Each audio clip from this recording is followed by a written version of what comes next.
அஸ்ஸலாமு அலைக்கும் வரஹ்மத்துல்லாஹி வபரகாத்துஹு. நபிகள் நாயகம் ஸல்லல்லாஹு அலைஹி வஸல்லம் அவருடைய 1500வது பிறந்த நாளை ஒட்டி பேசப்படுகின்ற இந்த தொடர் பேச்சில் இன்றைய தினம் நபிகள் நாயகம் ஸல்லல்லாஹு அலைஹி வஸல்லம் அவர்களுக்கு நுபுவத்து கிடைத்ததை பற்றி நாம் பார்ப்போம். நபிகள் நாயகம் ஸல்லல்லாஹு அலைஹி வஸல்லம் அவர்கள் தினமும் இரவு நேரத்தில் மக்காவில் இருக்கக்கூடிய ஹிரா என்ற மலைக்குகையில் போய் தனிமையிலிருந்து அல்லாஹ்வையே தியானம் செய்து கொண்டிருப்பார்கள். இப்படி இருந்து கொண்டிருக்கிற காலகட்டத்தில் தான் ஒரு நாள் திடீரென்று அவர்களுக்கு முன்னால் மலக்கு ஜிப்ரீல் அலைஹிஸ்ஸலாம் அவர்கள் இறங்குகிறார்கள். மேலிருந்து கீழே இறங்கி நபிகள் நாயகம் ஸல்லல்லாஹு அலைஹி வஸல்லம் அவர்கள் முன்னிலை நின்று இக்ரா நீங்க ஓதுங்க என்றார். அப்ப நபிகள் நாயகம் ஸல்லல்லாஹு அலைஹி வஸல்லம் அவர்கள் மா அன பிகாரின் நான் எதை ஓதுவது என்று அவர்கள் கேட்கிறார்கள். பிறகு மறுபடியும் இக்ரா என்கிறார்கள். நபிகள் நாயகம் ஸல்லல்லாஹு அலைஹி வஸல்லம் அவர்களை இறுக்கி கெட்டி அணைக்கிறார்கள். கெட்டி அணைத்து இக்ரா என்றார்கள். நான் எதை ஓதுறேன்னு அவங்க கேட்குறாங்க. 3வது தடவை அவங்களை இறுக்கி கெட்டி அணைத்து சொல்லுவாங்க, இக்ரா பிஸ்மி ரப்பிக்கல் லதீ ஹலக், உங்களை படைத்த உங்களுடைய ரப்பினுடைய பெயரால் நீங்கள் ஓதுங்கள் என்று சொல்லி நபிகள் நாயகம் ஸல்லல்லாஹு அலைஹி வஸல்லம் அவர்களுக்கு ஓதி காட்டுகிறார்கள். அந்த ஆயத்தோடு இன்னும் சில ஆயத்துக்களையும் ஓதுகிறார்கள். நபிகள் நாயகம் ஸல்லல்லாஹு அலைஹி வஸல்லம் அவர்களும் அதை திரும்ப ஓதுகிறார்கள். அதுக்கு பின்னால் ரசூல் ஸல்லல்லாஹு அலைஹி வஸல்லம் அவர்கள் அங்கிருந்து வீட்டுக்கு வந்த நேரத்தில் என்ன போத்துங்கன்றாங்க.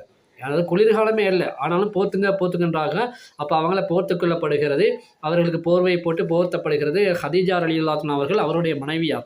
அப்போ அவங்க கேட்குறாங்க, என்ன நடந்தது யார் சொல்லலாம்னு கேட்ட பொழுது அவங்க சொல்கிறாங்க, நடந்த விஷயங்கள் நான் இப்படி தனிமையில் இருந்தேன், இப்படி ஒருவர் வந்து என்னை இறுக்கி கட்டி எனக்கு ஓதுங்கன்னெல்லாம் சொன்னாங்கன்னு சொல்லி அப்படி சொல்ல நேரத்தில் ரொம்ப போர்த்தி கொண்ட நிலைமையில் அவங்க சொல்கிறாங்க. அப்போது ஹதீஜா ரலியல்லாஹு அன்ஹா அவர்கள் ஆறுதல் சொல்கிறார்கள் தன்னுடைய கணவருக்கு, நீங்கள் எதுவுமே அச்சப்பட வேண்டாம், கவலைப்பட வேண்டாம், நீங்கள் மக்களுக்கு நல்லதே செய்கிறீர்கள், அனாதைகளை ஆதரிக்கிறீர்கள், எளியவர்களை அரவணைக்கிறீர்கள், மக்களுக்கு நல்லது செய்கிறீர்கள், இல்லைங்க நாங்கள் போய் ஏதாவது பார்ப்போம் என்று சொல்லி அந்த காலத்தில் இந்த வரக்கத்து பின் நௌஃபல் என்று சொல்லக்கூடிய ஒருவர் இருந்தார்.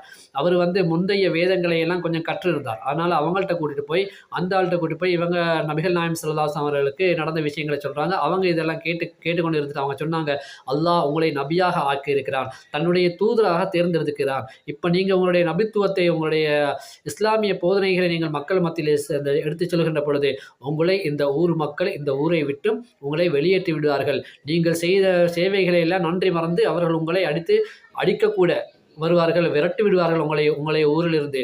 அந்த நேரத்தில் நான் உயிரோடு இருந்தால் என்னால் முடிந்த உதவிகளை நான் உங்களுக்கு செய்வேன் என்று வரக்கத்து பின் நௌஃபல் அவர்கள் சொல்கிறார்கள்.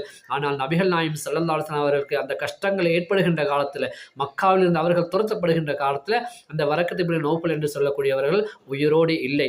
மக்கள் மத்தியே நபிகள் நாயகம் ஸல்லல்லாஹு அலைஹி வஸல்லம் அவர்கள் மிகுந்த கஷ்டங்களை அனுபவித்து, மிகுந்த வேதனைகளை எல்லாம் அனுபவித்து அல்லாஹ்வை பற்றிய ஏகத்துவ கொள்கையை எடுத்துச் சொன்னார்கள். தான் நபி என்பதை மக்கள் மத்தியிலே எடுத்துச் சொன்னார்கள். ஆனால் மக்கள் அவர்களை ஏற்றுக்கொள்ளக்கூடியவர்களாக இருக்கவில்லை. காரணம் அவருடைய எளிமையும் அவர்கள் அனாதையாக இருந்தது தான் என்பதை அடுத்த வீடியோவில் இன்ஷா அல்லாஹ் நம்ம பார்ப்போம்.